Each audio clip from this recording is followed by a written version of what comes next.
Hello everyone, this is Deepika Yadav and welcome to my YouTube channel The Florence Nightingale। आज की इस video में जिस चीज़ के बारे में जिस प्रॉब्लम के बारे में हम डिस्कस करेंगे वो है PCOS। क्या होता है PCOS? Polycystic ovarian syndrome. ये जो प्रॉब्लम है, ये जो डिसीज़ है, ये आज के टाइम पे बहुत ही कॉमन हो चुकी है फीमेल्स के अंदर। रिप्रोडक्टिव एज टाइम पे जो फीमेल्स होती हैं उनमें ये प्रॉब्लम मतलब काफ़ी ज़्यादा देखी जाती है। अप्रॉक्स 10 फीमेल्स में से किसी एक या दो फीमेल्स को ये प्रॉब्लम देखने को मिलती ही मिलती है। तो ये nowadays very common problem PCOS। तो आज हम इसके बारे में ही डिस्कस करेंगे, ये क्या होता है, इसमें क्या चेंजेस होते हैं, हार्मोन से रिलेटेड ओवरी में क्या चेंजेस होते हैं उसके स्ट्रक्चर में, इन सब बातों के हम ध्यान देंगे आज इस टॉपिक पे। ठीक है, तो इसमें जो आज हम डिस्कस करेंगे पहले वो है इसके कंटेंट जो है, introduction, definition, types, risk factor, clinical features, diagnostic evaluation and management. हम सारे ही इन पॉइंट्स को यहाँ पे हम डिस्कस करते जाएंगे। इसके बाद है what is polycystic ovarian syndrome. ये होता क्या है? ये एक हार्मोनल डिसऑर्डर है जो कॉज करता है enlarged ovaries with small cyst on the outer edges. मतलब ये है कि देखो, जो हमारी ओवरीज होती है उसके अंदर देखो क्या होता है कि छोटे छोटे ना सेगमेंट्स मतलब फॉर्मेशन हो जाता है जिनके अंदर फ्लूइड फिल्ड वाले, जिसको हम क्या बोलते हैं, फॉलिकल्स बोलते हैं। मतलब कि बहुत सारे सिस्ट बन जाते हैं हमारे ओवरीज में। ये है इसका मतलब, ये एक हार्मोनल डिसऑर्डर होता है। हार्मोनल चेंजेस इन PCOS में लेड टू इनफर्टिलिटी। ये जो हार्मोनल चेंजेस होते हैं हमारे मतलब इस PCOS के अंदर, इससे क्या क्या कॉज होता है, क्या क्या हो सकती है प्रॉब्लम। इनफर्टिलिटी हो सकती है, डायबिटीज़ हो सकती है, या फिर हार्ट डिसीज़ भी आपको हो सकती है। ये थी कॉमन सी बात कि PCOS क्या होता है।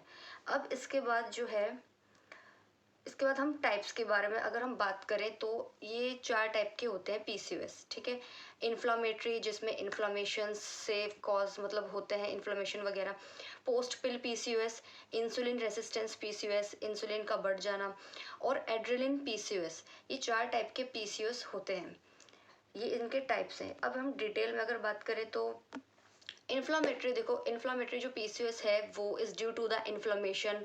ओवुलेशन इज़ प्रिवेंटेड, ओवुलेशन हो नहीं पाता है। ये PCOS में यही है कि ओवुलेशन नहीं हो पाता है। ठीक है, ये प्रॉब्लम होती है, ओवरीज के स्ट्रक्चर में चेंजेस आ जाते हैं ये सब। Hormones get imbalanced, hormones imbalance हो जाते हैं। एंड्रोजन प्रोड्यूस्ड, देखो ये कॉमन, देखो जो एंड्रोजन है ना, ये मेल हार्मोन है। ये मेल्स में ज़्यादा रिलीज होना चाहिए, मतलब मेल्स हार्मोन है ये।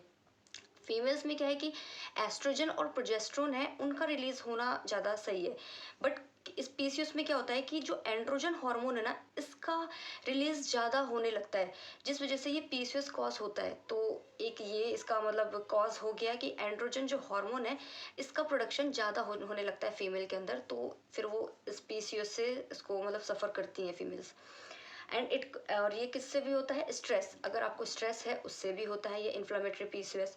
ठीक है, लॉन्ग टर्म क्रॉनिक इन्फ्लेमेशन से, हेडेक है, या फूड सेंसिटिविटीज़ भी हो जाती हैं कई बार, तो उससे भी PCOS हो जाता है, इन्फ्लामेटरी PCOS। इसके बाद जो सेकंड है वो है पोस्ट पिल PCOS। ठीक है, this type is the second most common PCOS। ये दूसरा सबसे मोस्ट कॉमन PCOS है। It gets develop due to the birth control pills which suppress ovulation.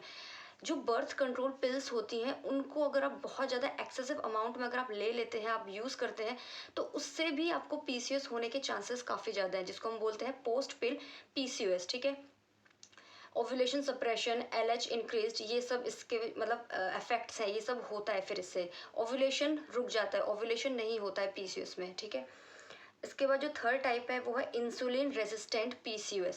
This is the most common type of PCOS। It caused by smoking, pollution and trans fat. In this your cell not recognise that insulin exist in the body, causing insulin rise over time and cause the following. इसमें क्या होता है कि जो insulin होता है वो बढ़ जाता है। ठीक है, काफ़ी ज़्यादा मतलब उसके जो अमाउंट है इंसुलिन का वो एक्सेसिव हो जाता है। फिर जिसकी वजह से क्या होता है कि जो आपके पीरियड्स होते हैं वो इरेगुलर हो जाते हैं, वेट गेन हो जाता है, और हार्मोनल एक्ने। ठीक है, ये सब इसके प्रॉब्लम्स हैं। इसके बाद है फोर्थ टाइप जो हमारा पीसीओएस है, वो है adrenal PCOS. This type of PCOS is due to an abnormal stress response and affect around 10% of those diagnosed. This caused by excessive androgen by ovary. वही मैंने आपको इससे पहले भी बताया था कि पीसीओएस होने का एक मेन रीज़न ये भी है कि जो फीमेल्स के अंदर हॉर्मोन्स हैं, एस्ट्रोजन प्रोजेस्टेरोन की बजाय एंड्रोजन ज़्यादा रिलीज होने लगता है, तो भी ये पीसीओएस की प्रॉब्लम फेस करनी पड़ती है फीमेल्स को. ठीक है, ये इसके टाइप्स के बारे में हमने पढ़ा. अब इसके बाद हम पढ़ेंगे कॉजेज एंड रिस्क फैक्टर क्या है पीसीओएस के. ठीक है, पहला है अननोन. बिल्कुल देखो, अननोन इसलिए क्योंकि एग्जैक्ट कुछ कॉज पता ही नहीं है क्यों ये प्रॉब्लम हो रही है फीमेल्स को आजकल. बट वैसे देखो, इसके कॉज और रिस्क फैक्टर ये है कि इरेगुलर पीरियड्स आ रहे हैं तो हो सकता है आपको. ठीक है, मतलब कि कोई फ्रिक्वेंसी नहीं है, इनफ्रिक्वेंटली, मतलब कोई टाइमिंग नहीं है पीरियड्स की, ये सब चेंजेस आ रहे हैं. ठीक है, लो लेवल ऑफ प्रोजेस्ट्रॉन. देखो, low level of progesterone genetic factor भी हो सकता है कोई. इंक्रीज्ड इंसुलिन रेजिस्टेंस, इंसुलिन का ज़्यादा ओवर होना भी पीसीओएस हो सकता है आपको. बैड डाइटरी चॉइसेस, आपका जो डाइट है ना, जो आपकी जो डाइट है वो अच्छी नहीं है, मतलब कि जंक फूड जो है वो आप बहुत ज़्यादा खा रहे हो, बहुत यूज़ कर रहे हो उसको, तो भी उससे पीसीओएस ये सब प्रॉब्लम होने के चांसेस काफ़ी ज़्यादा रहते हैं. ठीक है, लीवर डिसफंक्शन, स्ट्रेस, अगर आप स्ट्रेस बहुत ज़्यादा ले रहे हैं तो भी ये प्रॉब्लम आपको हो सकती है. डायबिटीज़, तो भी hypertension, imbalance between LH and FSH, ये दो हार्मोन्स हैं, अगर इनके बीच में बैलेंस नहीं है तो भी आपको इन प्रॉब्लम्स में मतलब सफ़र आपको करना पड़ सकता है. ठीक है, ये थे इसके कॉजेज एंड रिस्क फैक्टर की बात. अब क्लिनिकल फीचर्स, इसके साइन सिम्टम्स क्या हैं. ठीक है, क्लिनिकल फीचर्स मतलब जिन फीमेल्स को, जिन गर्ल्स को पीसीओएस से वो सफ़र्स करती हैं, उसके जो साइन सिम्टम्स, जो क्लिनिकल फीचर्स है वो ये है कि acne and other skin problem, उनके फेस में एक्ने बहुत ज़्यादा आने लगते हैं और अदर स्किन प्रॉब्लम्स उनको फेस करनी पड़ती हैं. हेयर लॉसेस, हेयर थिनर भी होता है, बाल बहुत जो होते हैं वो बहुत ऐसे थिन से होने लगते हैं, हेयर लॉस बहुत ज़्यादा होता है. रैपिड वेट गेन, बिल्कुल रैपिड वेट गेन इसलिए क्योंकि देखो, इरेगुलर पीरियड्स का मतलब ये है कि या तो काफ़ी टाइम तक, एक एक महीने, दो दो महीने का गैप हो रहा है, पीरियड्स आ ही नहीं रहे हैं. ठीक है, कभी कभी ऐसा होता है कि बहुत ज़्यादा ब्लीडिंग भी हो रही है, काफ़ी ज़्यादा, बहुत ही कम टाइम में वापस से पीरियड्स आ रहे हैं, तो उसमें मे भी वेट गेन ना हो, उसमें वेट लॉस होगा आपका. बट अगर आपको पीरियड्स नहीं आ रहे हैं, स्किप हो रहे हैं एक एक दो दो महीने तक, तो आपका वेट गेन बहुत फास्टली आपका वेट गेन होता है. एक्सेसिव क्रैम्पिंग बहुत ज़्यादा होती है. Psychological stress and depression face करना पड़ता है. Pelvic pain, fatigue, menstrual abnormalities in the form of oligomenoria, amenorrhea और dysfunctional uterine bleeding. ठीक है, ये भी अलग अलग और टाइप्स हैं menstrual प्रॉब्लम के. और इनफर्टिलिटी, ये सब क्या है, साइन सिम्टम्स हैं पीसीओएस के. ठीक है, इसके बाद हम अगर बात करें डायग्नोस्टिक एवेलुएशन की, तो टू टाइप्स के होते हैं. फर्स्ट है बायोकेमिकल टेस्ट एंड दूसरा है रेडियोलॉजिकल टेस्ट. बायोलॉजिकल टेस्ट में हम इसमें जो टेस्ट करते हैं वो FSH, LH, testosterone, thyroid function test and sugar test हम करते हैं.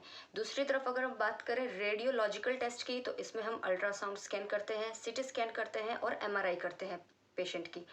ठीक है, इसके बाद हम बात करें मैनेजमेंट. देखो, मैनेजमेंट में फर्स्ट पॉइंट है no universal treatment for PCOS is available.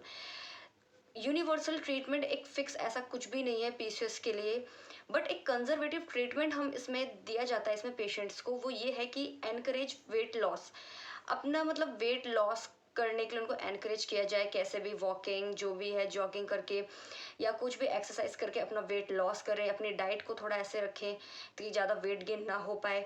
Diet modification, diet बहुत जंक फूड अवॉइड करें जितना हो सके, and healthy food, green vegetables, fruits वगैरह, जूसेस वगैरह, ये इन सब चीज़ों को अपनी डाइट में काफ़ी ज़्यादा रखें. ठीक है, and exercise, exercise is must.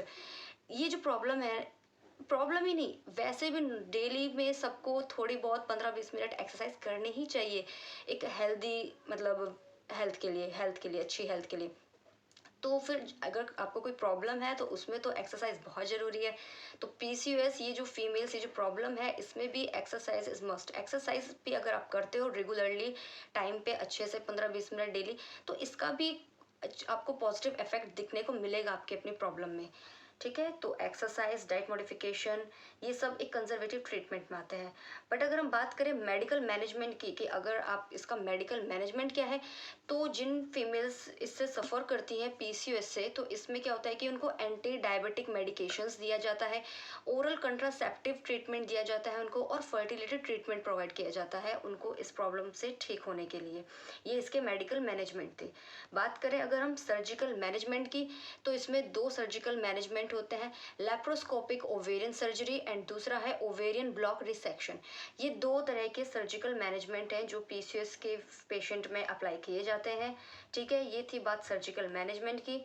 इसके बाद हम बात करेंगे सबसे ज़्यादा इम्पोर्टेंट, हमारा role of nurse and health education. Role of nurse and health education में ये होता है कि फर्टिलिटी से रिलेटेड काउंसलिंग देनी है आपको, कॉन्ट्रासेप्शन से रिलेटेड उनको बताना है, treatment of hyper androgenic symptoms. ठीक है, हाइपर एंड्रोजेनिक सिम्टम्स, क्योंकि एंड्रोजन्स हार्मोन इंक्रीज होते हैं पीसीओएस में, तो इनके जो सिम्टम्स आएंगे उसको ट्रीट करना है आपको।